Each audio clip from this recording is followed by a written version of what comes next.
Bear here.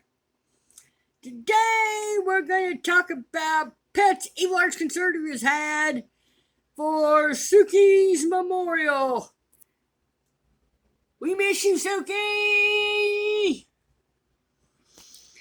Polar Bear, you don't have your sucker with you, or any suckers. Well, I didn't think it was appropriate for this video. Well, I think Suki wouldn't mind if you had a little fun. We're here to honor life and not be sad. But I am sad about Suki. Well, we all are. But Suki's in a better place, and she's at the Rainbow Bridge. Oh yeah, that's right! She's having fun at the Rainbow Bridge. And we'll all be reunited with those special people at the Rainbow Bridge. Yippee! So I can have a sucker? At the end. Okay! Matter of fact, I think in honor of one of the stories we're going to tell, you need a cotton candy flavored one. Yippee! Okay, so I've got a list of a few stories here. And now Puddin' was my first cat. I got her a few months after I got my first apartment. And she was about 6 weeks old at the time, maybe a little younger. Basically, she took off from the litter, went exploring, and my downstairs neighbor found her at the top of the stairs. The apartment building I lived in, you had to go up to the second floor by external stairs. And I had already been planning on getting a cat and had the litter and food and such because one other cat had fallen through. And so anyway, I took her in, and a few weeks later it was time to go get fixed. So I took her in. I was supposed to go in the next day after work to pick her up. And unfortunately I had to work overtime and missed the closing of the vet's office by about 10 minutes. So she spent 3 days at the vet's office. So I pick her up, and she's not happy at all.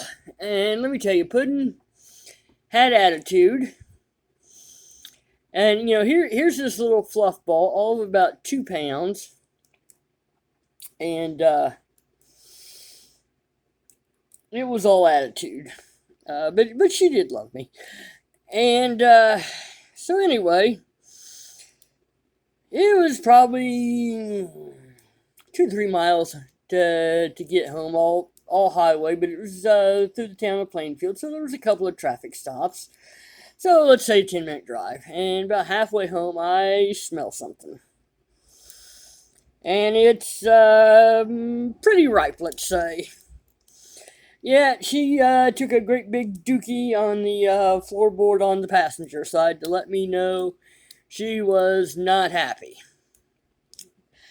And I kind of felt bad about having her declawed a couple of days later because one thing she would do before I got her fixed is she'd take a running jump and climb up onto my shoulders.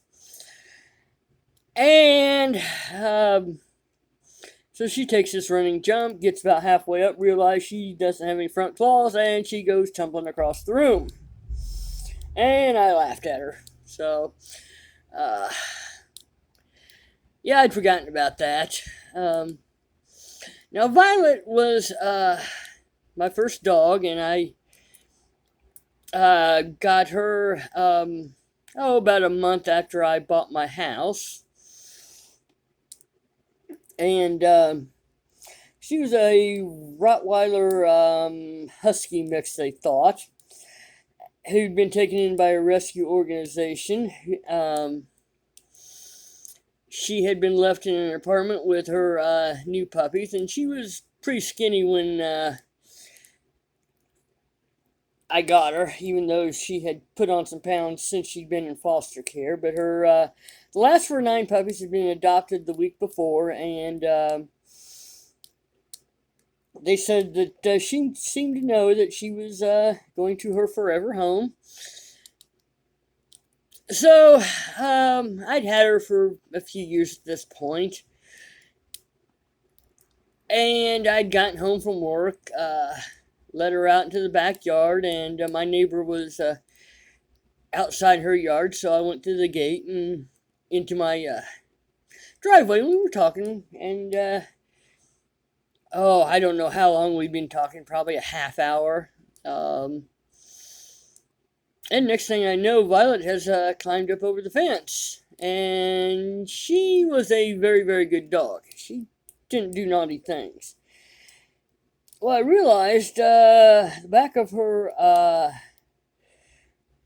me think here, right leg was cut.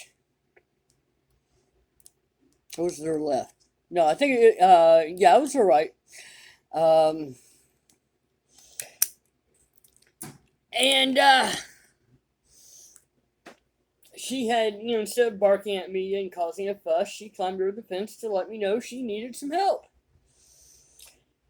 So I bandaged her up and got her in the car and got to the vet's office about 10 minutes before they closed. So they were going to have to put her to sleep to stitch her up. So I left her overnight, got her the next day.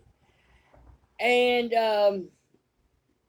as a result of that cut, oh, let me tell you how she cut herself. Is I had this tool. It was kind of a half spade, half hoe thing. The one end kind of looked like this, and the other end was kind of a little bit of a raky thing, like 3 prongs on it. And I had it leaning up against the house, and somehow it knocked over and cut back of her leg open. So afterwards, her middle 2 pads on her paw were out like that, where the other ones were in the normal position. I assume that was because it cut a tendon or something. But she was, it never caused her any problem. And I've actually got a tattoo I got after I had to have Violet put to sleep of representing that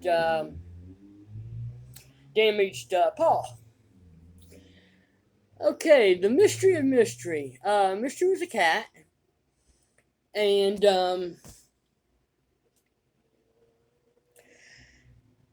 I had gotten her from a fellow at work. He'd gotten her and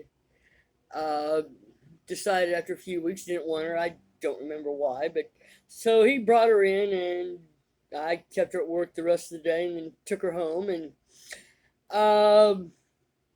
took her to the vets a few days later, and had an appointment a couple weeks afterwards, 2 or 3 weeks afterwards, for another follow-up appointment. All those kitten vaccinations and such. May have been to get her fixed. Well, the night before the appointment, I am playing with Mystery, and she's upside down on my lap, and I noticed something between her legs, and I thought, this looks funny. And she's probably like 10 weeks old at this time. Well, going to the vet's office, and it turns out Mystery was a boy. And it just took a little while for his equipment to drop. Funnily, or ironically, when I got Mystery, his name was Mariah, and I hated that name. And I ended up naming him Mystery because of the little M on his forehead. So, picked a really good name there. Okay, Violet and the cotton candy. I love cotton candy. When are we going to get some? Well, we're going to have to wait for those one of those portable carnivals to show up. Better be soon. I'll keep an eye out, polar bear. Okay, so I bought this bag of pre-made cotton candy. I took one bite of it, and I didn't eat the whole bite. I didn't like it. So I took it home to Miss Violet because, being a dog, they pretty much eat anything. She wouldn't touch it. So, yeah, was not good stuff. And to this day, I have never had pre-made cotton candy again, even though the Dr. Pepper one does sound pretty good. Okay, now, after I'd had Violet for a while, I decided she needed a companion, because Mystery and Puddin were two cats, and they were bestest buddies, but, Violet didn't have anybody to play with when I was gone. So I got Stefan, and they were good friends till the end. So Violet was the dominant dog, and Stefan, even though he was a boy, he was the more submissive critter in the household. And anyway, if Violet had something Stefan wanted, he finally figured out how to get it without having a fight. I had this closed-in front porch, and he would go out there and he would start barking like crazy, like, oh, there's something out there. And of course, Violet would drop her toy and run out, and Stefan would do a U-turn, come and grab whatever Violet had. And by the time Violet took a look around and quit barking, she realized she'd been tricked again. Okay, there was a period of 18 months when I would go on these work trips, and because cats are fairly independent, I would board the dogs and leave the cats at home with, plenty of extra food, water, and litter boxes. And it'd be 1 to 2 weeks, and I'd get home, and Mystery would be so happy to see me, and he'd come up and love on me and all that, and Puddin would steadfastly ignore me, sometimes to the point of turning her butt at me and sitting down to make sure I knew she was ignoring me. And this would last a couple hours. And when she thought I'd suffered enough, she would come over and get her attention. Yeah, Puddin had attitude. I miss that cat, and it's been probably 14 years since she's passed. Okay, so I would get home from work, and oftentimes I would make a whole box of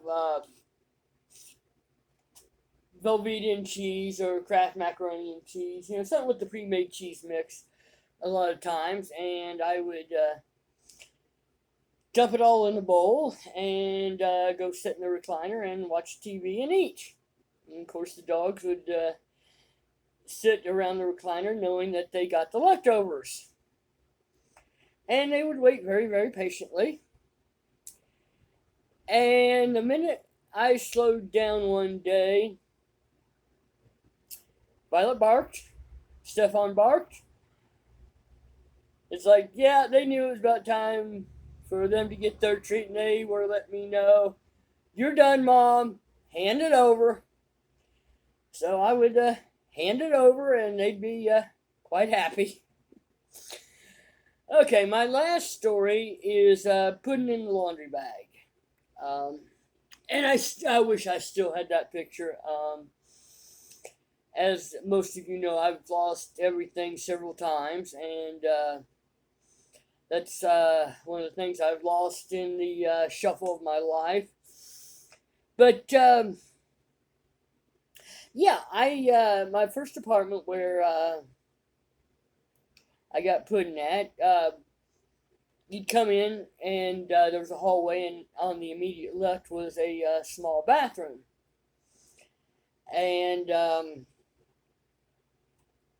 right in front of the bathroom, I had a big bag of laundry that I had brought in just a little bit earlier from going to the laundromat.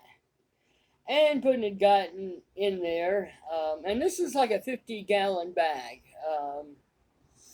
So it was pretty big. And but anyway, she was in there and snuggled herself in amongst the clothes, and she's like all comfortable, but she's exuding attitude. And I happen to have a camera with me in the bathroom, 35 millimeter. Um, so I snapped her picture, and I had that framed and for years. And so anyway, yeah, she had attitude, and those are some of my fond pet memories.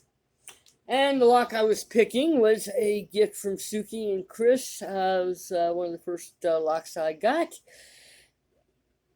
And I'm going to donate this entry to either Don's Locks or Dana Reed, and I can't decide which. So we're going to let Rocket Fizz decide. We'll make heads Don and tails, that says Love U.S. Military, tails to be Dana. Okay, entry is donated to Don's Locks. It's time for my sucker! Yes, polar bear. In memory of Suki, I'm having this sucker. Yum, yum, yum, yum, yum, yum, yum, yum, yum, yum.